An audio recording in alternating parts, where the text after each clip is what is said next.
You ask Tiger to solve. This deals with linear equations with one unknown. The final result is x equals 21/4. Let's solve it step by step. Simplify the expression. Group like terms.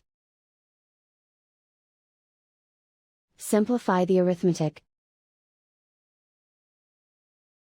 Group all constants on the right side of the equation.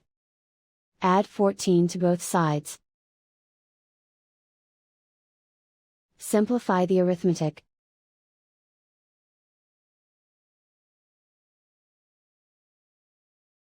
Isolate the x. Divide both sides by 4. Simplify the fraction. And so the final result is x equals 21/4.